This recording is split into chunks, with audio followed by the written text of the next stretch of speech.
A chilling touch pierced through the gaps in his dragon scale armor, striking his heart. Lin Feng looked down, staring incredulously at the familiar dagger, Moon Shadow, held in the hand of his most beloved woman, Su Qingyue. Blood slowly flowed from the dagger's groove, staining his top-tier legendary armor and her breathtakingly beautiful face that had once haunted his dreams. Why?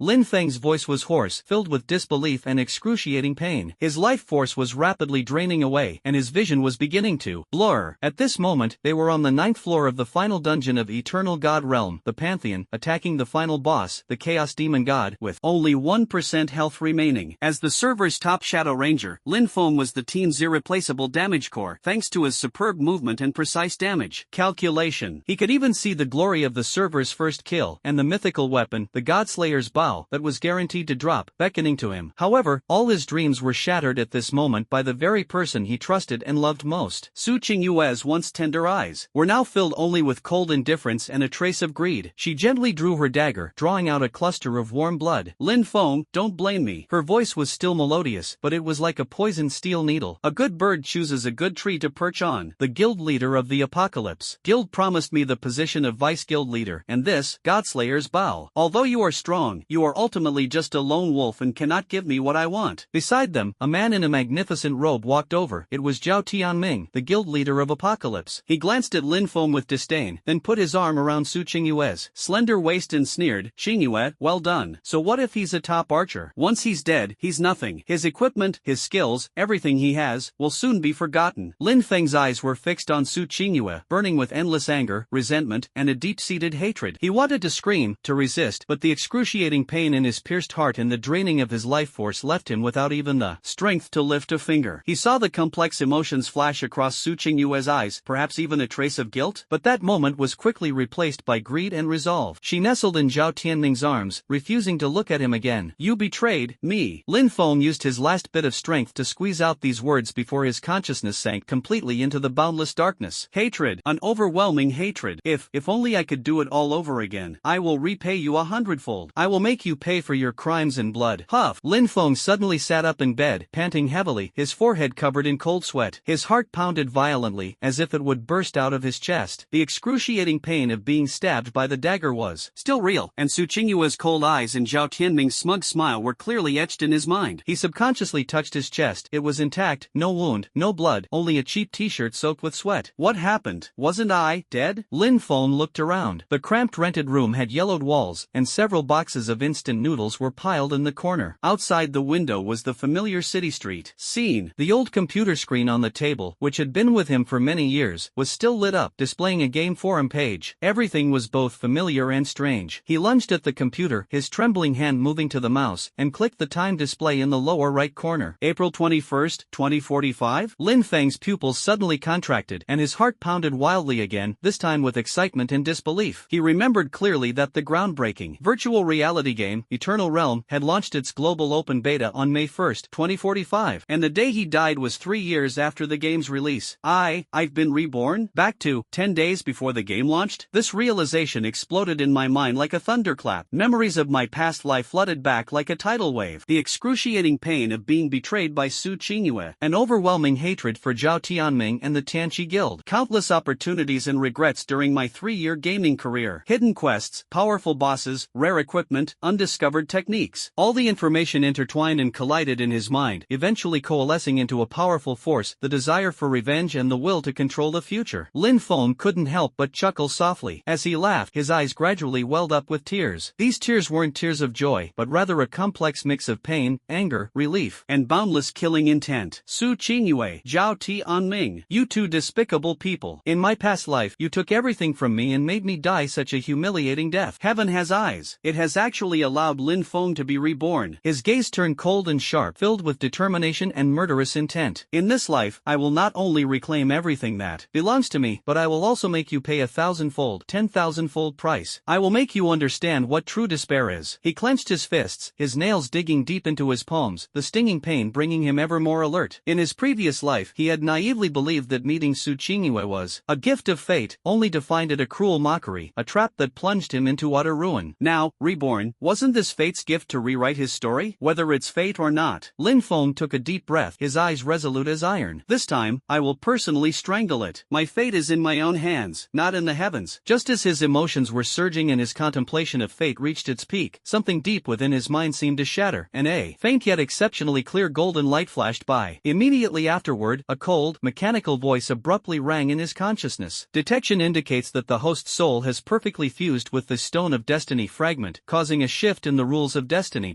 The game's only hidden talent, Destiny, has been activated. Lin Feng was jolted. The Stone of Destiny? He suddenly remembered that in his previous life, before his death, he had accidentally triggered an extremely secretive, incomplete god-level quest. The clue to the reward pointed to a fragment called the Stone of Destiny, but he had just obtained the fragment and hadn't even had a chance to explore it further when he was betrayed by Su Qingyue and died a tragic death. Could it be that the fragment of the Stone of Destiny, due to the intense obsession and soul fluctuations he experienced during his rebirth, had returned with his soul and completely merged with it? He immediately focused his mind and looked inward. Sure enough, deep within his consciousness, a mysterious rune emitting a faint golden light slowly rotated. Talent, Destiny, Unique, Hidden. Effect, you gain the ability to interfere with established descriptions. You can modify any textual description once. Each modification can add or delete a maximum of 2 words, and cannot affect fate. Note, the modification must conform to the basic rules and logic of the world. It cannot create or subvert the essence of things out of thin air. Lin Feng carefully studied the description of the Destiny talent, his heart pounding wildly. Modifying text descriptions? Adding or deleting 2 non-numerical Chinese characters? This is simply an incredible ability. In an instant, countless crazy thoughts flooded his mind. Could the beginner weapon, the worn wooden bow, be replaced with poisonous, becoming the poisonous wooden bow? Could the quest description, find 20 magic enchanted leathers to give to the city lord, be changed to find 20 common leathers to give to the city lord? Could the skill basic healing spell, which restores a small amount of health, be changed to restores all of health? While there are limitations, such as it must conform to the game world's logic, and only 2 words can be changed at a time, but the potential is enormous, especially in a highly realistic and extremely lifelike game like Eternal Realm. A single word difference can drastically alter the difficulty of a mission. A single change in a limited scope can bring about a unique opportunity. Ha ha ha. Lin Feng burst into laughter again, this time with genuine joy and confidence. Destiny, what a fitting name. Su Qingyue, Zhao Tianming, do you think you can rest easy after killing me once? You would never guess that death not only failed to annihilate me, but instead allowed me to be reborn with the memories of my past life and this heaven-defying talent. Lin Feng stood up, walked to the window, and gazed at the bustling world outside. The sunlight, though dazzling, felt incredibly real and filled him with hope. There were still 10 days until the launch of Eternal God Realm, 10 days more than enough time for him to make ample preparations, and once the game officially launches, he, Lin Feng, will no longer be the top player blinded by emotions and ultimately betrayed. He will transform into an avenger wielding the Destiny, sweeping away all obstacles with overwhelming force. All past regrets will be made up for. All past enemies will be trampled underfoot. He will personally reclaim his glory, and it will be 10,000 times more dazzling than in his previous life. A brand new legend, a legend destined to shake up the entire world of Eternal God Realm, is about to begin. Lin Feng's eyes flashed with a cold flame and boundless longing for the future. Eternal God Realm. I'm back. The night was as dark as ink, and only 5 minutes remained until that moment that was destined to change the world. Countless people waited with anticipation, trepidation, or bewilderment. 10 days ago, a virtual reality game called Eternal Realm swept the globe with overwhelming publicity. An unknown entity behind the scenes claimed that it would be launched simultaneously at midnight on May 1st in an unprecedented consciousness link method. Some scoffed, thinking it was just a marketing gimmick. Some were skeptical and ready to watch the spectacle, while gaming enthusiasts were already itching to get started. But only Lin Feng knew that this was more than just a game. This marks the beginning of a new era, a bloody age where reality and illusion intertwine, opportunities and crises coexist, and the law of the jungle is amplified to an extreme degree. Meanwhile, in a female dormitory at a university, the beautifully decorated room was brightly lit. Su Qingyue, dressed in a designer silk nightgown, was video chatting with her best friend Lina while applying an expensive face mask. Lina's voice was filled with excitement. Qingyue, the game Eternal God Realm is launching in just a few minutes. I heard it's super realistic, and you can even bring things from it into reality? Do you think we could hook up with a super rich and handsome guy in there? Su Qingyue casually stirred the bird's nest soup in front of her, her tone carrying a hint of barely perceptible superiority. It's just a game, how powerful can it be? But young Master Zhao values it highly, saying that this game is magical and has great opportunities. He has already invested a lot of money to prepare for building a guild. It can't be wrong to follow him. Young Master Zhao? Wow. What about your backup boyfriend, Lin Feng? Isn't he always playing games? He'd definitely be the first to jump into this kind of game, right? Li Na asked gossipy. Mentioning Lin Lin Feng, Suqinua's beautiful brows furrowed slightly, a hint of annoyance flashing across her face, before she quickly regained her indifference. Him, a poor student. What good is he besides being good at video games? He's only obedient enough to run errands and buy things for me. Once things are settled with young Master Zhao, it'll be time to make him face reality. Her tone was as if she were talking about an old, worn-out tool that could be discarded at any time. That's true. Lin Feng is always sullen. It seems like he has no other pursuits besides games. How can he compare to young Master Zhao, who is wealthy and handsome? Lina chimed in, but then again, his gaming skills are really good. Maybe he can help you farm some gold in the game? Gold farming? How much can you farm? Do you think I'm short of that little bit of money? Su Qingyue laughed dismissively. Just a toy. Alright, that's all for now. Young Master Zhao invited me to join him in the game. Let's go in and take a look first. She hung up the video call, looked at her delicate face in the mirror, and a confident smile appeared on her lips. In her view, Raymond Lam was nothing more than a stepping stone to be used and discarded. She would never know the immense hatred and determination that Lin Feng, whom she saw as dull and just a plaything, was harboring as he awaited the turning of the wheels of fate. Lin Feng sat cross-legged on the bed, his eyes closed, his breathing steady and long. He didn't stare at the clock with the excitement or tension that others did, because he knew that when that moment arrived, he would be forcibly pulled in, whether he was ready or not. He was adjusting his mental state, recalling every detail of the early days of Eternal God Realm from his previous life, the quests in the newbie village, the hidden Easter eggs, the distribution of monsters, the points for obtaining resources in the early stages, and those great figures who would later dominate the world, who were still unknown at the time. More importantly, there was the destiny talent in his mind, which emitted a faint golden light. This is his greatest reliance in this life. The old wall clock's hour, minute, and second hands overlap at this moment. An irresistible, grand will descended upon the entire world in an instant. It was as if time had been paused at that moment, and all the sounds, lights, and movements of the real world froze instantly. All adults aged 18 and over, regardless of their location or activity, felt a gentle yet irresistible force enveloping their consciousness. Then, a cold and vast voice resounded simultaneously in the minds of billions. Eternal realm arrives. Consciousness linking begins. 10%, 30%, 70%, 100%. Your soul strength has been detected. Initial talents are being matched for you. Talent levels are divided into 9 levels: F, E, D, C, B, A, S, SS, and SSS. Welcome to the Eternal Realm. The next moment, Lin Feng felt as if his consciousness was gently lifted by an invisible hand, instantly detaching from his body and merging into an endless, dazzling galaxy. Countless points of light flashed past him, and finally, his consciousness settled in a pure white void. Before your eyes, a futuristic, semi-transparent panel slowly unfolds. Welcome, ID CGS 89757, China region, to Eternal God Realm. Detecting your initial talents. Special soul binding detected. Talent matching complete. Your talent is destiny, unique, hidden. Effect. You have gained the ability to interfere with the established description. You can make one modification to any text description. Each modification can add or delete a maximum of 2 characters. Please explore the detailed restrictions yourself. Talent rating? Outside the known rating range, Lin Feng's heart skipped a beat. This, destiny, talent, just as he had predicted, was completely outside the standard F to SSS level system. It was unique, surpassing even the SSS level. The system couldn't even rate it. Unique, hidden, beyond the rating. A cold, stern smile curved his lips. Very good, this is more interesting. At the same time, countless people around the world have also seen their own talents. Ha ha ha, I have the A-rank talent, fire affinity. I was born to be a mage. Why is my F-rank talent, strong arms, only effective at making it a little easier to carry things? What's the point of that? S-rank. It's actually an S-rank talent, swift step. An assassin. I must become an assassin. SS rank. Elemental mastery. I'm going to be rich. I heard there's an SSS rank at the highest. I wonder who's lucky enough to be that kind of person. Countless gasps of amazement, elation, disappointment, and lamentations echoed across the land. People began to realize that this game was not as simple as they had imagined. Talent would be the primary key to differentiating themselves. At this moment, the system notification sounded again. Talent confirmed. Please create your character. Please enter your game nickname. Without hesitation, Lin Feng typed in the name that had accompanied him in his past life and struck fear into the hearts of countless enemies. In his previous life, he was the Shadow Ranger, moving through the shadows like the Emperor of the Night, ruthlessly reaping lives. In this life, he remains the Night Emperor, but he will reign supreme in an even more domineering and unpredictable manner. Nicknamed Night Emperor successfully confirmed. Please adjust your appearance. Minor adjustments within a 10% range are allowed. Lin Feng made some minor adjustments, making his appearance more aloof and angular, maintaining basic recognizability while adding a touch of intimidating distance. Appearance confirmed. Next comes a crucial step that will determine your future path. Please choose choose your initial career. Lin Feng's spirits lifted. Several huge professional icons appeared before him, each radiating its own unique light. Warrior, well-rounded in both offense and defense, a core melee fighter. Representative weapon, sword and shield. Mage, elemental mastery, ranged turret. Representative weapon, staff. Archer, precise strikes, agile and swift. Representative weapon, bow and arrow. Priest, healing support, the cornerstone of the team. Representative weapon, holy book. Assassin, stealthily moving in the shadows, unleashing a burst of damage for instant kills. Representative weapon, dagger. These 5 classes are the most basic choices in Eternal God Realm. In his previous life, Lin Feng chose the archer class, and after overcoming numerous trials, he changed his class to Shadow Ranger. Logically, he should choose archer again. With the experience he gained in his previous life, he was confident he could reach the peak even faster. Lin Feng's gaze lingered on the description of his talent, destiny, and he began to ponder revising the text. He recalled a legend from his past life in the game Eternal God Realm. The legend said that besides the basic classes, there existed extremely rare and powerful hidden classes. Each hidden class possessed a unique ability system and growth path. Once acquired, it often meant potential far exceeding its peers. Upon advancement, the gap between them and ordinary classes would widen even further. In his past life, he had personally witnessed the power of several hidden class users. For example, there was the Temple Barrier, known as the Immortal Cockroach, whose physical resilience was astonishing, and the Phantom Overlord, who appeared and disappeared unpredictably, killing without a trace. The ways to acquire hidden professions are incredibly varied. Some require extremely stringent conditions, while others rely on incredible luck. At this moment, a bold and audacious idea surged into Lin Feng's mind. Wasn't this system prompt, "Please select your initial profession," also a text description? Could he rewrite it? His heart pounded violently at the thought. He took a deep breath, concentrated all his energy, and focused his consciousness on that line of system text. Talent, destiny, activate. Lin Feng felt a faint yet clear spiritual force flowing from the depths of his consciousness, infusing into the line of text. Objective, please select your initial profession. Edit, please select a hidden class. The modified text was exactly 2 characters, well within the limits allowed by his talent. Moreover, this was merely a change to the prompt for selecting an interface, without directly creating or altering the profession itself, and should therefore comply with the constraints of basic rules and logic. The next second, on the panel in front of Lin Feng, the familiar text indeed began to distort and blur. Please select your initial class. Please select a hidden class. Lin Feng felt a slight dizziness wash over him. At the same time, the icon for the destiny talent dimmed slightly, and the icons for the 5 basic classes below vanished instantly. In their place appeared rows of brand new icons exuding a mysterious, ancient, and even eerie aura, each representing a hidden class. Dragonblood Knight, inheriting the bloodline of the dragon race, wielding the might of the dragon, invincible in close combat. Requirements? Astral Mage, communicates with astral power, manipulates spacetime, and can cause widespread annihilation. Requirements? Wind Whisperer, resonating with the wind, riding its wings, arrows strike without a trace. Requirements? Life Sacrifice, master the origin of life, regenerate flesh from withered bones, and reverse life and death. Requirements? Voidwalker, traverses void dimensions with unpredictable movements, ignoring all obstacles. Requirements? Rune Master, inscribes ancient runes, wielding the power of words and rules. Requirements? The Fate Weaver, manipulating the strings of fate, playing with probability, where reality and illusion are ever-changing. Requirements? This series of legendary hidden classes was laid bare before Lin Feng's eyes. If the top guilds of his past life, who would fight tooth and nail for a single clue to a hidden class, knew this, they would probably go crazy on the spot. Lin Feng suppressed his excitement and quickly browsed through these powerful classes. The Dragonblood Knight was powerful, but too reckless, not suitable for him. The Astral Mage was incredibly cool, but he preferred the feel of physical attacks. The Wind Whisperer was an advanced version of the Archer, but he wanted a different way of life. His gaze finally settled on the last option, the Fate Master. Plucking the strings of fate, manipulating probability, reality and illusion are ever-changing. The description of this profession is practically tailor-made for his Fate talent. The Fate talent can modify the description, and the Fate Master class itself is closely related to concepts like fate, probability, and illusion. Combining the two will definitely unleash an effect far greater than the sum of its parts. Without hesitation, Lin Feng stretched out his finger and firmly clicked on the option full of unknowns and infinite possibilities. You have selected the hidden class, the Virtuoso. Occupation confirmed. Loading initial template for you. A profound flow of information instantly flooded into Lin Feng's consciousness regarding the basic abilities, growth path, and core gameplay of the Fate Master. It was as if it were branded deeply into his soul. At the same time, the system's voice sounded again, with a hint of unusual meaning. Tick-tock, tick-tock. Detected that you have selected the extremely rare hidden class Virgin and possess the unique talent Fate, triggering a special resonance. Your initial skill has mutated. Transferring to starting area, beginner village number 666. A flash of light, and Lin Feng's figure vanished from the pure white space. When he opened his eyes again, he found himself in a village square filled with fantastical colors. Countless players who had just arrived surrounded him, still immersed in bewilderment and wonder. Lin Feng clenched his fist, feeling the unique power belonging to the Fate Master within him, and the faint resonance between it and his destiny, talent. A cold, confident smile curled at the corner of his lips. Su Qingyue, Zhao Tianming, wait for me. In this life, I will play tricks on your fate. The game has begun. Some players around were excitedly looking at the fantastical architecture, some were eagerly checking their talents and attributes on their character panels, and others were discussing in small groups, their faces beaming with curiosity and anticipation for the new world. But Lin Feng's gaze was unusually cold and sharp. He knew all too well the cruel reality beneath the glamorous surface of Eternal God Realm. At this moment, a loud system notification once again resounded in the minds of all players. Core rules of Eternal Realm. 1. True death. Death in the game is not the end. You can revive at the respawn point by spending a certain amount of gold. If you die without enough gold to cover the respawn fee, your consciousness will not be able to return to your physical body, and this will be considered a true death. Your soul will be forever banished to the data void. Cherish your life and act with caution. 2. Death penalty. Each time you die, you will lose 10% of your current gold coins. There is a chance that this portion of gold coins will be dropped at the death location. 3. Skill synchronization.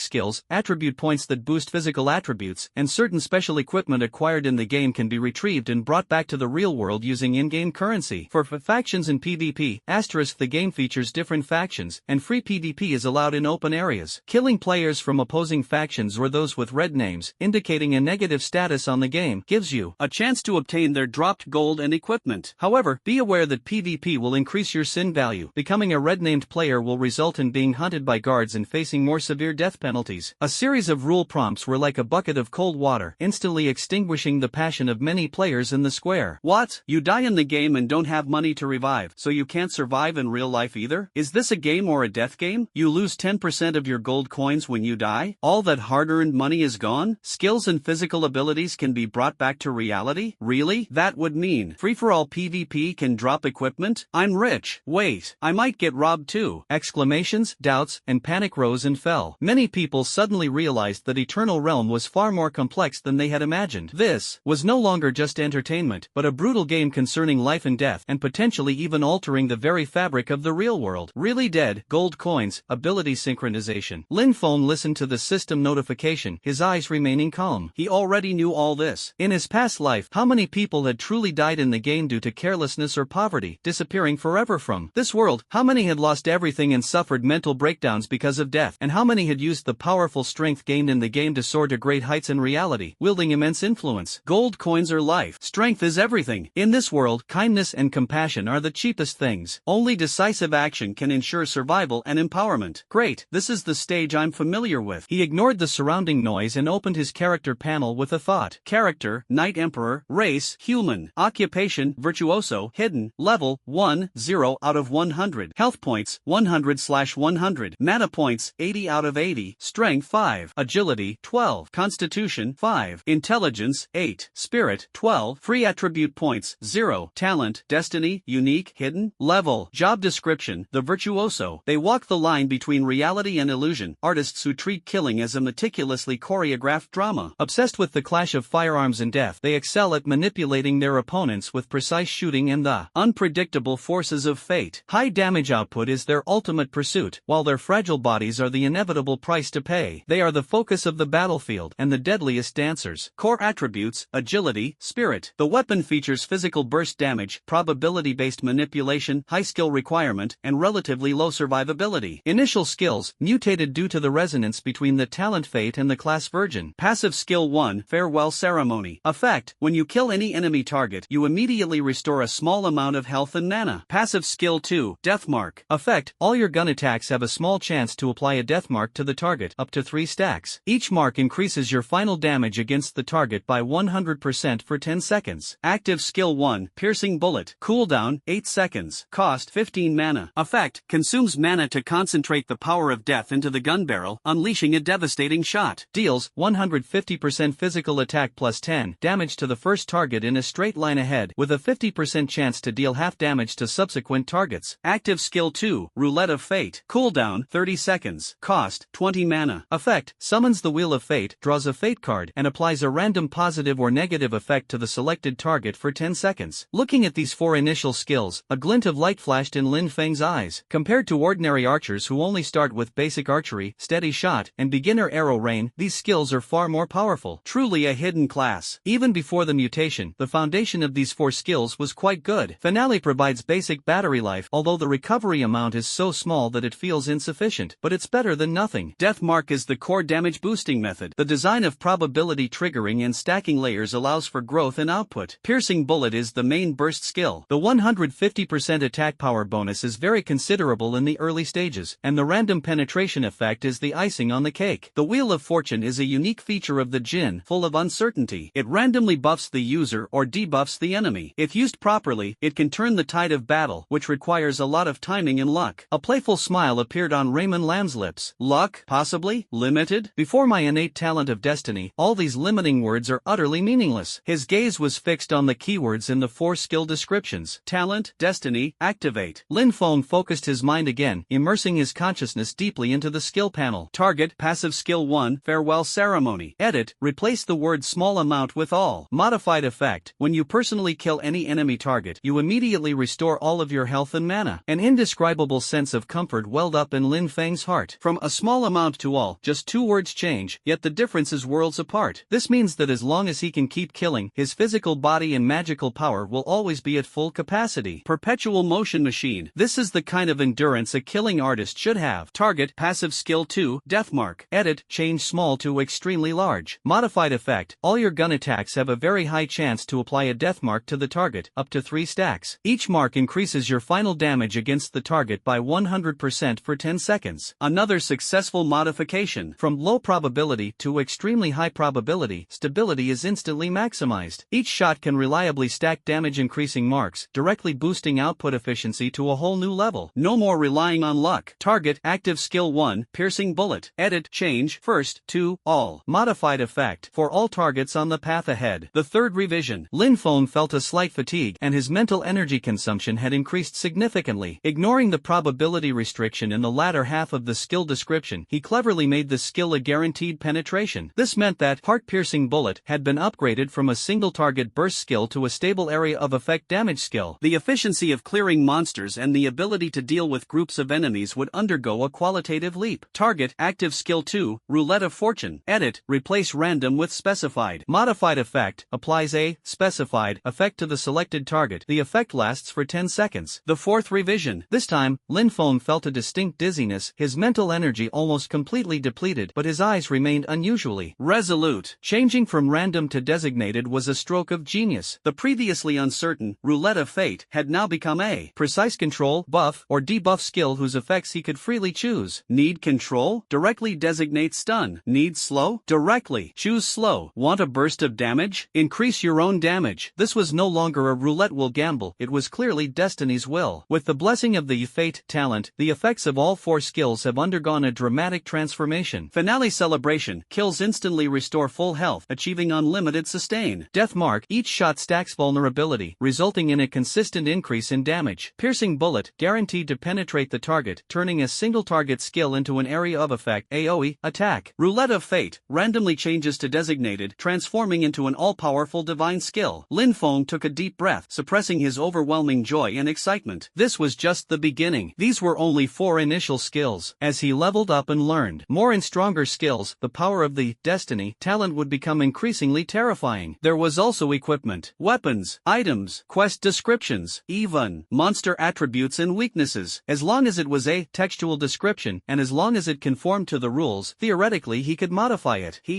Lin Feng chuckled softly, his eyes flashing with cold killing intent and boundless anticipation for the future. He looked up at the bewildered novice players in the plaza. His immediate priority was to level up as quickly as possible, familiarize himself with the Fate Master's controls, and accumulate his first pot of gold. He opened the newbie pack given to him by the system, and inside lay a very basic gray quality short revolver, the worn-out revolver. A worn-out revolver, gray, type, short gun, attack power 3 to 5, durability 50-50, demand level 1. Lin Feng weighed the cold revolver in his hand, a confident smile playing on his lips. Attack power of only 3 to 5, and a slow rate of fire. This kind of trash would have been given a struggle even against the slimes in the starting village in his previous life. His gaze fell on the description of the item. A worn-out revolver, gray. The effect of the fate talent is to modify any text description, and this weapon in my hand is no exception. Talent, destiny, activate. The old revolver, gray, instantly transformed into the perfect revolver, gray. Note, the gray in parentheses indicates the font color and is not part of the text content. The reason it wasn't changed to God-slaying revolver or world-destroying revolver is because it's unknown whether such equipment actually exists in Eternal God Realm. Even if it does exist, its level and attribute requirements would be extremely high, far beyond his current capabilities. The revolver in my hand had undergone a visible transformation. The once dull and rough barrel seemed to have been meticulously polished by an invisible hand, now radiating a faint metallic sheen. The barrel was now straight, the cylinder tight and seamless, and the trigger firm yet springy. Although its appearance remained that of a gray beginner's weapon, its internal quality was worlds apart. Lin Feng immediately checked the attributes. The perfect revolver, gray, type, short gun, attack power, 10 to 15, increased several times. Rate of fire, normal, upgraded 1 level from slow. Agility, +1, new attribute. Durability, 100/100. Demand level, 1.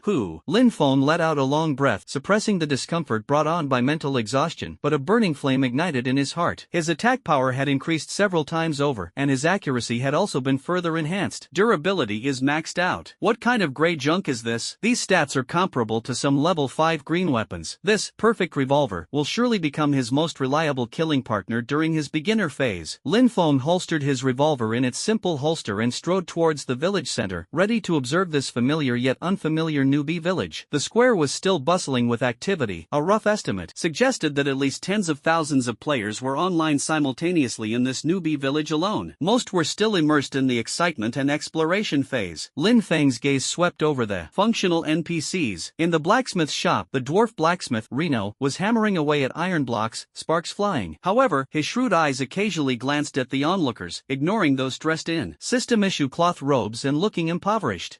This dwarf is such a snob, Lin Feng sneered inwardly. In his previous life, he had heard of players who tried to bargain with him and were promptly killed. The elven girl, Leah, wore a fake smile in the apothecary. Village chief Old John stood at the village entrance, leaning on his cane, his face indifferent. These NPCs were far from mindless, sycophantic tools. For the player, to gain anything from them, one needed sufficient strength, enough money, or a lucky special event to trigger. Lin Feng had no interest in dealing with these shrewd NPCs for the time being. He walked up to the general store stall and used the 100 copper coins. 100 copper coins equal 1 silver coin, 100 silver coins equal 1 gold coin, given to him by the system to buy some supplies. It was a pity that the clinking copper coins in his backpack had no description. It would be great if he could upgrade them into gold coins using his talent. The general store merchant was a bald, middle-aged human whose attitude was neither warm nor cold. He took the money and gave him the goods without any tricks. After receiving the supplies, Lin Feng checked his attributes again. Character, Knight Emperor. Occupation, Virtuoso. Hidden, mana points, 80 out of 80. Intelligence, 8. Spirit, 12. The core attributes of the Virtuoso are Agility and Spirit, with 2 more points in each compared to the initial Archer class. Agility affects not only physical attack power, especially with firearms, attack speed, movement speed, evasion rate, and critical hit rate, but also the effects of some skills and reload speed. Spirit relates to maximum mana regeneration, speed, and the power of the Virtuoso's special skills involving fate and probability. These 2 attributes will be the most important focus for future stat allocation. As for Constitution, although the Virtuoso is fragile, it must still be invested in appropriately, otherwise, even a slight touch from a monster will result in death, making the margin for error too low. With everything prepared, Lin Feng didn't linger and headed straight for the area marked Wild Wolf Slope outside the village. A considerable number of players had already gathered near the village entrance, mostly in small groups, cautiously attacking the newly spawned LV1 timid slime and LV1 weak rabbit. Even against these lowest level monsters, the players were finding it difficult. Warrior, hold on. Ouch, I've been bitten. Healer, please heal me. Mage, aim your fireball. You missed again. This rabbit can dodge skills? Damn it, I only get 1 experience point for killing one, and I need 100 experience points to level up to level 2. How long will this take? The monsters are incredibly intelligent. They can dodge, attack the player's weak points, and even utilize the terrain. The player's rudimentary equipment movement, clumsy controls, and disorganized skills left them helpless and inefficient against these monsters, which Lin Feng considered utterly insignificant. Someone in his previous life had proposed a chilling theory. The monsters in Eternal Realm behaved and reacted too realistically. Unlike anything programmed, they seemed more like real beings from another dimension, captured by some force and cast into this game world. Lin Feng remained non-committal, but the danger posed by the monsters was undeniable. Ignoring the novice players struggling to survive, he directly passed through the low-level monster area and headed deeper into Wolf Slope. There, LV-2-3 ferocious wolves spawned, with an extremely low chance of encountering LV-4 elite alpha wolves. Just as he was about to enter the wolf spawn area, a group of 5 players emerged from within, looking disheveled. They were all wounded, their health bars below full. One of the girls, who looked like a priest, had red eyes, clearly having just experienced a crushing defeat, possibly even losing her teammates. Leading them was a warrior player with a light scar on his face. He saw Lin Feng, alone and wearing only basic cloth armor with no attributes, boldly barging in. He paused, then frowned, and shouted, "Hey, you over there, don't go any further." Although the other party meant well, Lin Feng didn't stop. The assassin player next to the warrior also urgently advised, "Yeah, the wolves inside are too fierce. They're fast, powerful, and they'll flank us. All 5 of us were forced out, and one of our teammates just died. Going in alone is suicide." Seeing Lin Feng remain unmoved, the soldier's tone became even harsher, laced with sarcasm. "Did you hear that? That's not a place for you to set foot in alone. There was an elite alpha wolf just now, and we didn't even manage to break its skin." They stared at Lin Feng's shabby starting gear, their eyes filled with a mixture of naive pity and disdain. Lin Feng finally stopped and slowly turned around. His gaze was calm, yet carried a chilling coldness, as if he were looking at a swarm of noisy insects. "I'll walk my own path," Lin Feng said, his voice not loud but exceptionally clear, filled with unwavering resolve. He glanced at the players, especially the scarred warrior, and added casually, "And a word of advice, don't follow me." He gestured towards the village. "Within the safe zone, the rules protect you, but outside the village." Before he could finish speaking, a chilling killing intent flashed in Lin Feng's eyes, instantly sending shivers down the spines of the players. They felt as if they were being stared at by an ancient beast in human skin. This guy in beginner's clothes had a terrifying aura, completely unlike the look a beginner should have. "You." The soldier was both shocked and furious, but faced with Lin Feng's cold gaze, he swallowed the rest of his words. Lin Feng ignored them and turned to step into the area where the wolves roamed without hesitation. In the distance, low wolf howls rose, and several pairs of eerie green eyes gleamed in the grass. The players exchanged glances, ultimately deciding not to follow. "Damn it, who is this guy? He's so arrogant," the assassin muttered. "I feel like this guy is a bit off," the scarred soldier said with lingering fear. Then they exchanged a glance. Lin Feng's figure quickly disappeared into the sparse woods and rolling hills. Wolf howls and footsteps echoed around him, and the air was thick with the faint stench of blood and wild beasts. Yet, his face showed no sign of tension, only the excitement and ruthlessness of a hunter spotting his prey. Deep within Wolf Slope, the stench of blood grew stronger. 3 LV-3 ferocious wolves, noticeably more robust and with fiercer eyes than the wolves on the outskirts, spotted Lin Feng trespassing alone and immediately let out low growls, flanking him from different directions. Any novice player facing a wolf's attack would likely panic instantly and be killed in a flash. But Lin Feng simply raised the perfect revolver in his hand with indifference. A crisp gunshot rang out, far louder than any ordinary broken gun. A bullet struck precisely in the eye of the wolf charging at the front. -28. Critical hit. A bright red critical hit number appeared, and at the same time, a dim skull mark appeared above the wolf's head. Death mark, level 1. Awah! The wolf howled in pain, its speed momentarily slowing. Lin Feng flicked his wrist, and the muzzle of his gun instantly turned towards the second wolf that was pouncing from the side. The third shot was fired at the last wolf attempting to flank. Thanks to the high damage and accuracy of the perfect revolver, coupled with the guaranteed damage increase from Deathmark, each of his attacks was consistent and effective. In just one exchange, all 3 ferocious wolves were wounded and marked dead. A nice appetizer. Lin Feng slid backward like a ghost, firing again at the same time. Bang, bang, bang. The bullets, like invitations from the Grim Reaper, struck the 3 wolves squarely in their vitals. -30. Deathmark 2 layers. As the Deathmark stacks up, the damage numbers steadily increase. The wolf that was first critically hit had its health almost depleted after taking the second shot. It let out an unwilling howl and collapsed to the ground. Slay a LV-3 ferocious wolf and gain 4 experience points. The moment the wolf fell, a warm current surged into Lin Feng's body, instantly restoring the small amount of mana he had lost from dodging to full. Curtain Call grants mana recovery upon kills. This is the relentless rhythm of slaughter. The remaining 2 wolves seemed to sense the power of the human before them, a flicker of fear in their eyes, but their ferocity remained undiminished, and they continued to pounce. Lin Feng advanced instead of retreating, a dark light condensing on the muzzle of his revolver. Heart Piercer. A bullet imbued with the aura of death whistled canceled out, accurately striking one of the wolves in the chest. -45. Death mark 3 stacks, damage maximized. The damage numbers had barely appeared when the ordeal began. It wasn't over yet. The heart-piercing bullet possessed a guaranteed penetration effect. After piercing the first wolf's body, its power remained undiminished, directly striking the second wolf behind it. Thump! Thump! The 2 wolves fell almost simultaneously. From encountering to killing the 3 LV3 ferocious wolves, the entire process was smooth and natural, taking less than 10 seconds. Lin Feng barely moved a few steps, consuming minimal mana. Relying on the mana regeneration effect of Curtain Call, he almost completely offset the heart-piercing bullet's cost. At this moment, his eyes narrowed, fixing on a slightly larger wolf with darker fur and cunning eyes not far away. LV3 Strong Wolf. This is an elite monster with the prefix strong. Although its level is still 3, its health and attack power are significantly higher than a regular wolf. Lin Feng's lips curled into a smile. He focused all his attention on this strong wolf and silently chanted, "Talent, Destiny, LV3 Weak Wolf." As if in the blink of an eye, the name above the wolf's head suddenly changed. The once muscular and menacing wolf seemed to have its bones removed. Its body suddenly shrank, its eyes became listless, and it even yawned. As expected, a simple description modification has minimal limitations. Lin Feng understood. It seemed that only modifying the description of skills or items, things with far-reaching impact, would consume mental energy, while this kind of temporary status modification targeting a single target had almost no cost. Bang! Bang! 2 shots rang out. The wolf, now inflicted with the weakened status, suffered a significant drop in health and defense. It howled twice symbolically before being easily killed by Lin Feng. The experience bar steadily increased, flashing golden light as Lin Feng rapidly eliminated the wolf on Wolf Hill. Congratulations on reaching level 2. You have gained 5 free attribute points. Congratulations on reaching level 3. You have gained 5 free attribute points. Without hesitation, Lin Feng allocated his 10 attribute points to 4 agility, for spirit, and 2 constitution, further boosting his strength. Just as he was preparing to venture deeper and make this his personal leveling spot, he heard footsteps and suppressed gasps behind him. Lin Feng frowned and turned around, seeing the 5-person team he had just warned returning. They stood not far away, staring dumbfounded at the scattered wolf carcasses on the ground, and at Lin Feng, who was unharmed and had even leveled up twice. The scarred warrior at the head of the group was filled with shock, greed, and a hint of lingering fear. He had clearly witnessed Lin Feng instantly killing the wolves. Who are you? What kind of skill is that? And that gun? The scarred warrior's voice trembled, but it was filled with greed. In his eyes, Lin Feng must have had some kind of extraordinary encounter, or mastered some kind of bug. The assassin player's eyes gleamed, and he licked his lips. Brother, such a good thing. Can you help us out? If we team up, we can definitely roam freely here. The priest girl was no longer afraid, her eyes shining. Yeah, pro, help me out. They completely forgot Lin Feng's previous warning, and the danger of the wolves. They only saw Lin Feng's extraordinary leveling speed and combat power. Lin Feng's gaze turned icy, foolish, and greedy. He slowly raised the perfect revolver, pointing the muzzle directly at the scarred warrior. I warned you, don't follow me. The cold voice instantly froze the greed on the faces of those men, replacing it with astonishment and anger. What do you mean? You want to kill? Need to silence me, the scarred warrior roared, his voice trembling with fear. This isn't a safe zone, but do you dare to lay a hand on me? The 5 of us. Lin Feng sneered and interrupted him directly. They're just 5 corpses. He was ready to act. One of the cruelties of Eternal God Realm is that secrets are often protected with blood. Since warnings were ineffective, he had no choice but to eliminate them with action. A palpable killing intent emanated from him. The 5 men, sensing Lin Feng's undisguised killing intent, retreated in terror, their faces finally showing fear. However, just as Lin Feng was about to pull the trigger and send them on their way, roar! A deafening roar suddenly erupted from the dense forest not far away. A powerful and violent aura instantly enveloped the entire area. The earth seemed to tremble slightly. Lin Feng's pupils contracted sharply, and he immediately stopped his attack, his sharp gaze locking onto the source of the sound. A giant wolf 3 times the size of an ordinary wolf, with blood-red fur, exposed fangs, and eyes flashing with a bloodthirsty red light, suddenly charged out of the forest. Above its head floated a line of striking scarlet characters. LV5 Crimson Fawn, Black Iron Boss. A Black Iron Boss. Although it's only the lowest level boss, it's still a boss monster, and it's actually appeared near the starting village. In my previous life, while this kind of low-level boss wasn't as powerful as a dungeon boss, it was absolutely a death knell for players whose highest level was only 3. A 10-person raid group with poor equipment or poor command could easily be wiped out by it. The 5 players who saw this elite boss exuding a terrifying aura were terrified, their legs going weak. Boss! It's the boss! They screamed and turned to flee in panic. But against a LV5 boss, they were as slow as snails. Crimson Fawn let out a cruel roar, its massive form transforming into a crimson an afterimage as it pounced on the last priest girl. Numbers floated up, her health bar instantly emptied, and she vanished in a flash of white light, leaving only a few lonely copper coins behind. The boss didn't pause, immediately pouncing on its next target, the terrified assassin. Another claw strike, instant kill. The scarred warrior and his 2 teammates were terrified, desperately fleeing towards the village. Lin Feng made the most correct judgment the moment the boss appeared. He immediately activated the modified Roulette of Fortune. Roulette of Fortune, specified effect, Shadow Veil. Effect, enters a deep stealth state, greatly reducing threat for 10 seconds. An invisible wave enveloped him, his figure instantly blurring as if he had merged into the surrounding shadows, his presence becoming almost imperceptible. He silently retreated to the edge of the battlefield, observing coldly. Crimson Fawn seemed to have lost interest in the suddenly vanished little guy, its attention entirely focused on the scattered food figures. In less than 10 seconds, accompanied by several desperate screams, the 5-man squad that had recklessly followed was completely wiped out. They all turned into white light, leaving behind only a few copper coins and a grey cloth armor that no one picked up. This is the cruelty of Eternal God Realm. 1 second you're thinking about killing and looting, the next you might become a monster's meal. Bloody Fangs, after eliminating all the troublesome flies, it let out a triumphant roar, then began to sniff the spot where the corpses had disappeared, seemingly searching for something. At this point, the effect of Shadow Veil is about to end. A cold glint flashed in Lin Feng's eyes, his opportunity had arrived. He suddenly appeared, and the perfect revolver in his hand instantly locked onto the boss's huge head. Death mark, death mark, death mark. 3 shots fired in quick succession. All hit. -12-21. The boss has extremely high defense, even the perfect revolver deals pitifully little damage. Crimson Fawn winced in pain, abruptly turning its head, its scarlet eyes fixed on Lin Feng. An immense sense of oppression washed over him. Undeterred, Lin Feng activated the Roulette of Fate once more. Roulette of Fate, specified effect, armor-piercing curse. A dim light enveloped the boss, making its fur appear somewhat duller. Immediately afterwards, Lin Feng unleashed his strongest burst skill without hesitation. Heart-piercing bullet. The bullet struck the boss precisely in the eye, one of its few weak points. -72. A rather impressive damage number appeared. The Crimson Fangs erupted in fury. No longer roaring, it unleashed a torrent of power from its limbs, hurtling towards Lin Feng like a crimson cannonball. Its speed was astonishing. Lin Feng's pupils constricted sharply, and he immediately rolled to the side, narrowly avoiding the fatal blow. The boss's massive body grazed his clothes as it crashed into a nearby tree with a deafening roar. The speed was incredible. The damage was immense. Lin Feng was still shaken, but his movements didn't falter. He fired again as soon as he stood up, ensuring the deathmark buff wasn't interrupted. With agility and combat awareness far exceeding that of current players, he began circling and firing at the massive boss. Every shot maintained the deathmark. Every heart-piercing bullet aimed precisely at its weakest point. Whenever the Wheel of Fate cooled down, he would apply armor-piercing curse or slow mark to the boss. Despite the boss's massive health and deadly attacks, a mere graze could injure, and even the slightest contact could be fatal. Lin Feng relied on kiting tactics and incredible skills to slowly whittle down its health. The journey was fraught with danger, with him nearly being hit by the boss's area of effect attacks several times, but he averted these crises each time through his exceptional skill and precise prediction of its attack patterns. Time ticked by, and the Crimson Fawn's health dwindled, its movements becoming increasingly sluggish, its deathmark remaining at 3 stacks. Finally, as the boss's health bar was about to run out, a sharp light flashed in Lin Feng's eyes. He took a deep breath and channeled his last bit of mana into the gun. Heart-piercing bullet. This is the final blow. The bullet, carrying all of Lin Feng's determination and power, once again accurately struck the boss's injured eye. -168. Weakness attack. Armor penetration effect. 3-layer mark. Critical hit triggered. The bullet struck the boss's brain. The massive body of Crimson Fawn froze instantly, letting out a shrill and unwilling howl before crashing to the ground, kicking up a cloud of dust. The boss's corpse emitted a dazzling light, far surpassing that of ordinary monsters. At the same time, an unimaginably massive torrent of experience points surged into Lin Feng's body. Defeated LV5 boss Blood Fong, gaining 708 experience points. Triggered the first kill of the elite boss achievement. Bonus reward of 2000 experience points. This kill surpassed 2 levels. Based on the leveling experience formula summarized by players from his previous life, Lin Feng gained 708 experience points. Whoosh, whoosh, whoosh. Golden light from the leveling up burst forth on his body like fireworks. Congratulations on reaching level 4. You have gained 5 free attribute points. Congratulations on reaching level 5. You have gained 5 free attribute points. Congratulations on reaching level 6. You have gained 5 free attribute points. It takes 600 experience points to level up from level 3 to level 4, and Lin Feng is already close to level 4. Leveling up from level 4 to level 5 requires requires 1000 experience points, and from level 5 to level 6 requires 1500 experience points, meaning he needs to kill 300 level 5 normal monsters. According to the game's leveling formula, the experience required increases significantly in the later stages. In an instant, Lin Feng leaped from level 3 to level 6. Almost the instant he broke through to level 5, a system announcement that resounded throughout every corner and channel of Eternal God Realm exploded. World announcement: congratulations to player Knight Emperor for becoming the first player in the world to reach level 5 in Eternal God Realm. Rewards: 10 gold coins, server-wide reputation plus 100, free skill point plus 1. World announcement: congratulations to player Knight Emperor for becoming the first player worldwide to reach level 5 in Eternal God Realm. World announcement: congratulations to player Knight Emperor for becoming the first player worldwide to reach level 5 in Eternal God Realm. The 3 consecutive world announcements were like 3 bombshells, instantly igniting the entire game world. At this moment, the players who were still struggling to kill slimes in the newbie village and trying to reach level 2 were all dumbfounded. Level 5? Really? Knight Emperor? Who is that? Is he cheating? The server has only been open for a few minutes, and I'm only level 1.5 with experience. First player to reach level 5? And there's a server-wide announcement and rewards? This game is so realistic. 10 gold coins, 100 reputation points, 1 free skill point. I'm so envious I could cry. Quickly find out who this Knight Emperor is. Could he be some big shots alt account? Just hearing the name makes it sound incredibly powerful. The world channel, regional channels, and even the various newbie villages were instantly flooded with the words Knight Emperor. Countless voices of shock, doubt, envy, and jealousy rose and fell. At this moment, Lin Feng, at the eye of the storm, simply stood calmly beside the massive corpse of Crimson Feng. Feeling the surge of power within his body, he redistributed his newly acquired 16 free attribute points to a ratio of 6 agility, 6 spirit, and 4 constitution. His gaze then fell upon the pile of gleaming loot dropped by the boss. The rewards for the first kill of the boss were indeed generous. Coins, intertwined with silver and gold light, were scattered all over the ground. A rough count revealed 5 gold coins, along with a large number of silver and copper coins. Adding the 10 gold coins awarded in the world announcement, Lin Feng's total assets suddenly reached 17 gold. 17 gold. A flicker of emotion flashed in Lin Feng's eyes. In the early stages of the game, this is an absolute fortune. While ordinary players struggle with repair costs of a few copper coins and hesitate over cheap red potions costing tens of copper coins, 17 gold coins are enough to buy top-tier supplies during the beginner phase, and even learn some expensive general skills. More importantly, the value of gold coins goes far beyond that. It's the only proof of resurrection. Without money, it means true death. It's the foundation for upgrading equipment and learning advanced skills. As the integration between Eternal Realm and the real world intensifies in the later stages of the game, extracting equipment, skills, and even some attributes from the game into reality requires astronomical gold coin fees. It can be said that gold coins are the hardest currency in Eternal God Realm, and are the cornerstone of power, life, and even the future. Lin Feng composed himself and turned his gaze to the other spoils of war. A two-handed greatsword, shimmering with green light, lay quietly on the grass. Its hilt was inlaid with wolf fang decorations, and its broad blade exuded a wild aura. Blood Fang Greatsword, green, type two-handed sword. Attack power, 25 to 35. Strength, +3. Demand level, 8. Class restrictions, warrior, knight. Description: forged from the sharp teeth and bones of a blood-red fawn, it contains the power of a beast. Unfortunately, it's not a good match for my profession. Lin Feng shook his head. This sword has excellent attributes. It's definitely a top-tier item at this stage, but unfortunately, he's a fate master and can't use it at all. He can only keep it to sell or trade later. Then, his gaze was drawn to an inconspicuous little thing. It was a simple amulet made of animal bones and feathers, emitting a faint white light. Wild Wolf Totem, white, type, bejewelry. Effect: slightly increases the chance of finding higher quality items from killed enemies. Demand level, 5. Description: the rough totem seems to embody a trace of wild fortune, an accessory that increases drop rates. Although it's only a common white quality item, terms like slightly increases, relatively high quality, and chance seem meager, but they're still quite rare in the early game. However, in Lin Feng's eyes, it has enormous potential for improvement. Talent, destiny. Target, Wild Wolf Totem, white. Revised description: huge, increases the chance of finding higher quality items from defeated enemies. The text on the amulet subtly changed. Lin Feng couldn't help but smile slightly. It went from slightly increased to significantly increased. Unfortunately, fate could only be modified once. Although the phrase relatively high quality remained, meaning that drops of purple or higher quality items were still unlikely. Once triggered, white or green quality equipment was guaranteed to drop. This was practically a treasure hunting god tier skill. The probability of getting equipment from killing monsters would far exceed exceed that of ordinary people. Without hesitation, he put on the wild wolf totem, and an inconspicuous icon appeared in his accessory bar. Finally, there was another piece of loot, a leather armor with a green sheen. Hardened wolfskin vest, green, type top, leather armor, defense, 17. Description, made from the toughest back fur of the blood fawn, providing excellent protection. A level 6 green leather armor, perfectly suited to Lin Feng's level and class. Keep in mind, most players are still wearing the beginner cloth armor given by the system, which offers almost zero defense. While shops sell basic equipment, it's exorbitantly priced, often costing tens or even hundreds of silver coins, making it unaffordable for most players. Although players will soon be able to exchange real-world currency for gold coins, giving rise to so-called rich players, for now, every piece of equipment dropped by monsters remains incredibly valuable. This leather armor is already enough to make 99.99% of players drool with envy. However, Lin Feng was clearly not satisfied. His gaze once again fell on the name of the equipment. Talent, Destiny. Objective, Hardened Wolfskin Vest, green. Revised name, Perfect Wolfskin Vest, green. The leather armor in his hands underwent a dramatic transformation. The previously rough leather instantly became supple and smooth, and its color changed from ordinary brown to a deep black. A faint magical glow shimmered at the stitching, its quality reaching perfection. Lin Feng immediately checked its attributes. Perfect Wolfskin Vest, green. Type, top. Defense, 35. Constitution, +4. Agility, +3. Spirit, +2. Special effect, Resilience. When attacked, there is a 10% chance to reduce damage by 20%. Demand level, 6. Description, perfectly transformed by a mysterious force, this wolfskin vest possesses protective capabilities and potential far beyond imagination. Its defense has doubled, its base attributes have been comprehensively enhanced, and it also boasts rare spirit attributes and a passive damage reduction effect. These attributes are likely comparable to a level 10 blue-grade item for an average player. Without hesitation, Lin Feng put on the perfect wolfskin vest, a true beginner's must-have, replacing his shabby newbie clothes. A warm current instantly enveloped his entire body, and a sense of security welled up within him. At this point, the loot has been tallied. 17 gold coins, Bloodfang greatsword, for sale, wild wolf totem, already equipped, perfect wolfskin vest, already equipped. However, Lin Feng was completely unaware that his groundbreaking announcement of being the first person to receive a level 5 upgrade had already caused a tremendous stir in both the game and the real world. In a highly confidential conference room in Beijing, China, the atmosphere was as heavy as iron. Have you found anything? What exactly is the identity of this Night Emperor? An elderly man with a general star on his shoulder asked in a deep voice, his eyes sharp as an eagle. Reporting, sir. After preliminary investigation, there is no record of anyone matching the ID Night Emperor in our list of key personnel. This person seems to have appeared out of thin air. A young man in a special operations uniform reported, beads of sweat forming on his forehead. Appeared out of thin air?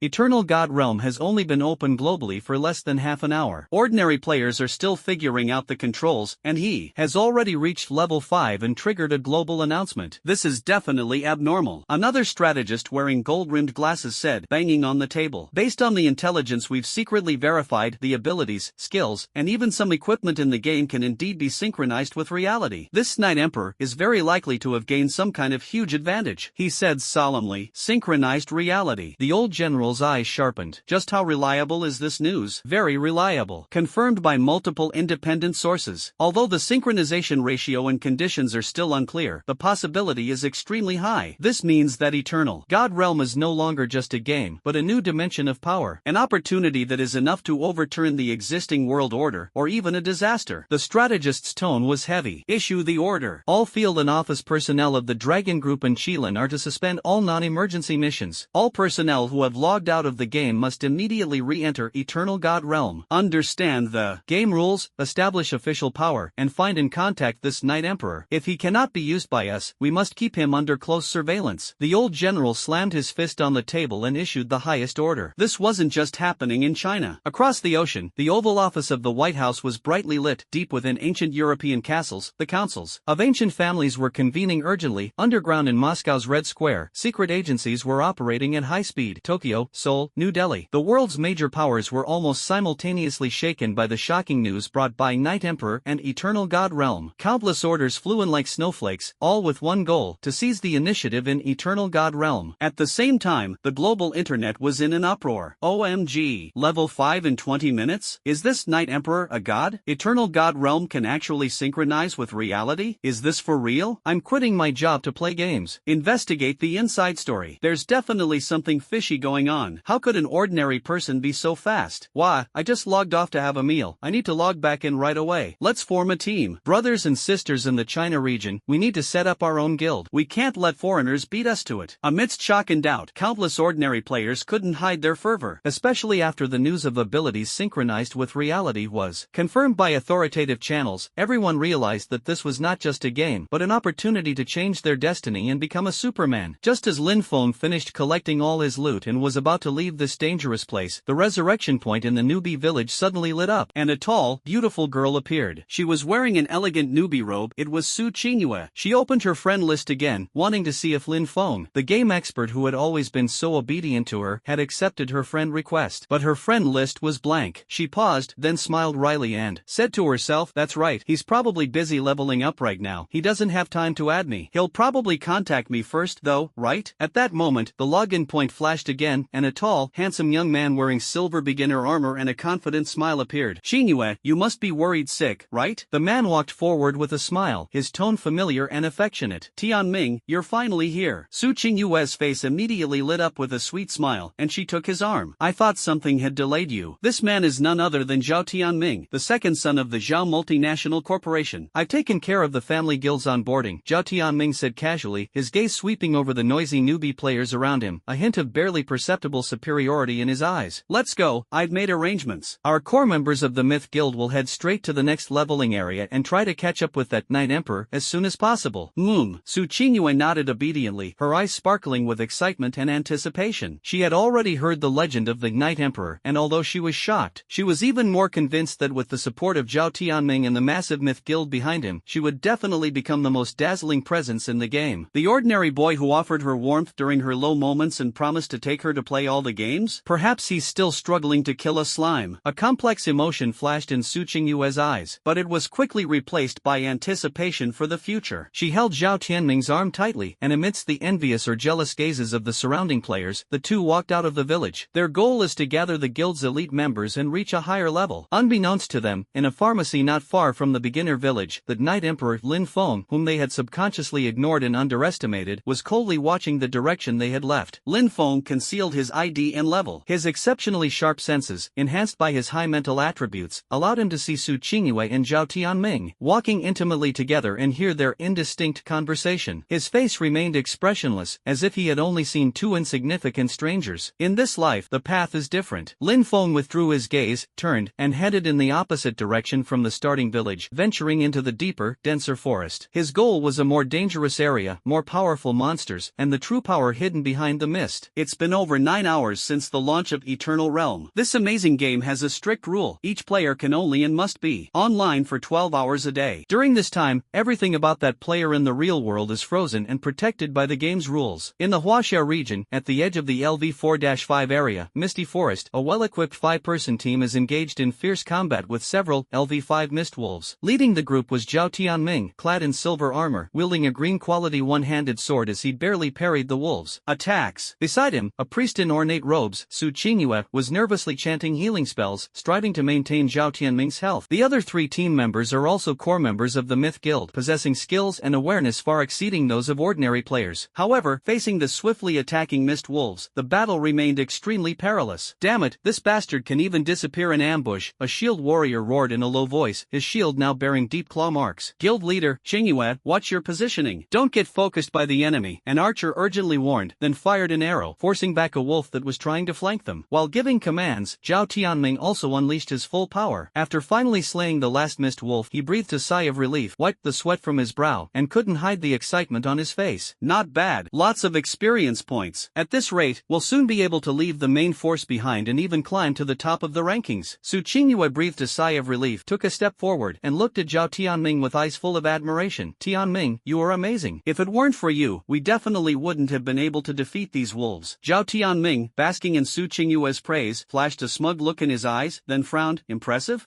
Compared to that Night Emperor, what is our progress?" The moment Night Emperor was mentioned, the atmosphere in the team immediately became heavy. That mythical name had reached level 5 in less than half an hour after the server opened, triggering a global announcement, and weighed heavily on the hearts of all the top players and guilds like a mountain. "What a monster!" the shield warrior exclaimed. "He's still number 1 on the level leaderboard, LV8. The second place is only LV4. The difference is just too outrageous. The key is, no nobody knows who he is, the archer chimed in. IDs can be hidden, the world chat is flooded with messages looking for him, and the bounty prices from all the major guilds have been driven sky high. Our Myth Guild also issued a high-value recruitment notice with incredibly generous conditions, but we haven't even found a trace of him. A shadow of gloom and resentment flashed in Zhao Tianming's eyes. As the second young master of the Zhao group, he possessed abundant wealth and connections, and considered himself a chosen one of heaven. He never expected that he would be left far behind by a mysterious person right at the start of the game. No matter who he is or what methods he uses, once the Myth Guild has established itself and integrated its resources, we'll expose him sooner or later. At that time, listening to their discussion, Su Qingyue couldn't help but think of Lin Feng, the boy who once said he'd teach her how to play the game. Right now, he's probably still struggling in the newbie village, maybe not even level 2 yet? She shook her head, dismissing the thought. Now, she had the powerful Zhao Tianming by her side and the top-tier Myth Guild behind her. Her future was bright. The ordinary Lin Feng was now a person from a completely different world. What she was more concerned about was, Tianming, do you think that Night Emperor might be a game bug or an insider? Impossible. This game is so realistic, it's like a game for gods. Cheating isn't that easy. Zhao Tianming shook his head. Never mind him for now, let's keep leveling up. We can't let ourselves fall too far behind. Yes, Su Qingyue nodded vigorously, her gaze firm. Unbeknownst to them, the Night Emperor, whom the entire world was frantically searching for, had already left the beginner area. In an ordinary rented room in a second-tier city in China, Lin Feng slowly opened his eyes. A slight dizziness washed over him, a normal reaction after being immersed in the virtual world for a long time. The digital clock on the wall showed that it was already 9:30 a.m. System notification: you have 2 hours and 30 minutes of online time remaining in Eternal God Realm today. Please manage your time accordingly. The mandatory 12-hour online time rule was implemented after the arrival of Eternal God Realm, and no one could disobey it. Lin Feng, who possessed memories of his past life, was already used to it. He stretched his slightly stiff body, went into the cramped kitchen, skillfully boiled water, and made a bowl of the cheapest instant noodles. The steaming noodles warmed him up, dispelling some of his fatigue. He turned on his old laptop and connected to the internet. The internet was flooded with news and discussions about Eternal Realm. Shocking! The price of gold coins in Eternal God Realm has broken through 200,000 Huaxia coins per coin. The price is still skyrocketing. The Night King effect. Global capital is pouring in, and game equipment prices are skyrocketing. In-depth analysis: will synchronized capabilities trigger a major global transformation? How can ordinary people seize this opportunity? Major guilds are recruiting, and the competition for top players is heating up. Despite watching the rapidly scrolling messages on the screen, especially the astonishing price of gold coins, Lin Feng's eyes remained calm. He currently had 17 gold coins in his backpack, a considerable fortune enough to completely change his current impoverished life when converted to real currency. However, he wasn't in a hurry to use them. Lin Feng understood that gold coins were extremely crucial in the game, and their consumption was enormous. As the game progressed, the value of gold coins would only rise, especially after the specific details of ability synchronization were announced, at which point gold coins would become true hard currency in the real world. Lin Feng quickly finished his noodles, washed up briefly, and without lingering, his soul re-entered the game. His goals were exceptionally clear: level up faster, obtain stronger equipment, accumulate more resources. Only by possessing absolute strength could he firmly control his destiny in the coming era, an era even more magnificent than his previous one. In the depths of the dark forest, at LV 10 to 12, in the Eternal Realm, Lin Feng's figure moved through the forest like a ghost. He wore a perfect wolfskin vest, which emitted a faint black light, and each time he raised the perfect revolver, it was accompanied by a precise and deadly shot. LV-11 Shadow Leopard is known for its speed, but against Lin Feng's agility of over 20 points, their sneak attacks are like slow motion. The LV-12 Corrupted Tyrant has amazing defense, but it is still very vulnerable under the suppression of Heart-Piercing Shot and Armor-Piercing Curse. The death mark keeps stacking, while the Curtain Call keeps recovering. He was like a relentless killing machine, his experience points steadily and rapidly increasing. During this time, he casually used Fate to change some troublesome monsters with the Regeneration affix to the Bleeding affix, greatly increasing his kill speed. Just as he finished clearing an area and was about to return to the starting village to sell some junk equipment, he suddenly heard the sounds of fierce fighting and a woman's exclamation from ahead. Hold on, heal. No, there are too many. They can turn invisible. Young miss, retreat. We'll cover you. Lin Feng raised an eyebrow and looked in the direction of the sound. In the open space ahead, 3 or 4 players dressed in identical silver-white armor were being attacked by 3 LV-6 Shadow Panthers that moved like black lightning. These cheetahs are not only incredibly fast, but they can also briefly blend into the shadows, making them extremely difficult to defend against. Those players were clearly an elite squad, well-equipped and with good teamwork, but their levels were too low, and they were in dire straits facing 3 Shadow Panthers that were significantly higher in level. A player who looked like a priest was ambushed and instantly killed, turning into a white light. The remaining shield warriors and 2 damage dealers were badly wounded and on the verge of collapse. At the heart of their desperate protection stood a beautiful and noble young woman, dressed in a well-tailored, exquisitely crafted robe that shimmered with a pale gold light, holding a jewel-encrusted staff. She looked to be in her early 20s, and at that moment she bit her lip tightly, trying her best to unleash a powerful ice spell, but her face could not hide her anxiety and panic. "Young lady, run! It'll be too late if we don't retreat now," the shield warrior roared, slamming his shield aside a cheetah that was lunging at the woman. However, another cheetah ripped a deep wound into his back, reaching his bone marrow, and his blood volume instantly dropped to 0. The pain feedback in this game is completely consistent with reality. "No, Uncle Zheng," the woman exclaimed. Just at this critical moment, a crisp gunshot shattered the chaos. A bullet struck the head of the shadow cheetah that was lunging at the woman. -66. Critical hit. Weakness attack. The cheetah let out a miserable howl and froze. Immediately afterwards, gunshots rang out like the symphony of death. Lin Feng appeared on the flank of the battlefield at some unknown time, his revolver flashing with bullets, each bullet hitting the shadow leopard's vitals with precision. Death mark stacks rapidly. Heart-piercing bullet. Whoosh! A bullet, imbued with the aura of death, whistled out and instantly pierced through 2 cheetahs that had gathered together. -110, -55. Level 1, 0/100. The terrifying damage numbers left the remaining players and the woman speechless. Health points, 100/100. The shadow cheetah pack, which had previously left them helpless and on the verge of total annihilation, turned out to be as fragile as paper in the face of this mysterious gunman who suddenly appeared. In just over 10 seconds, all 7 or 8 shadow cheetahs fell to the ground. Lin Feng barely moved a few steps, and his mana was almost completely depleted under the effect of farewell praise. Strength 5. He put away his gun and coldly glanced around the room. Agility 12. The shield warrior and another damage dealer had already fallen to the ground, leaving only the woman and a low-health archer standing. The woman stared blankly at Lin Feng, her gaze falling on the leather armor on his body that emitted a dark, obviously high-quality glow, then glancing at the terrifying damage numbers appearing next to the cheetah's corpse on the ground, and the faintly visible level indicator above his head. Constitution 5. A thought flashed through her mind like lightning. She took a deep breath, suppressing her shock, took a step forward, bowed slightly, and spoke with a mixture of gratitude and a hint of probing. "Thank you for saving me. My name is Qin Shuiyuan, and I am the guild leader of the Phoenix Feather Guild. May I ask your honorable name?" Lin Feng didn't answer, only glancing at her and her obviously expensive equipment. Seeing this, Qin Shuiyuan became even more determined, mustered her courage, and spoke again, her voice carrying a barely perceptible hint of excitement. "I just checked the leaderboards. Since the launch of Eternal God Realm, the #1 spot on the level leaderboard, the #1 spot on the equipment rating leaderboard, and even the #1 spot on the gold coin leaderboard has only one name, Knight Emperor.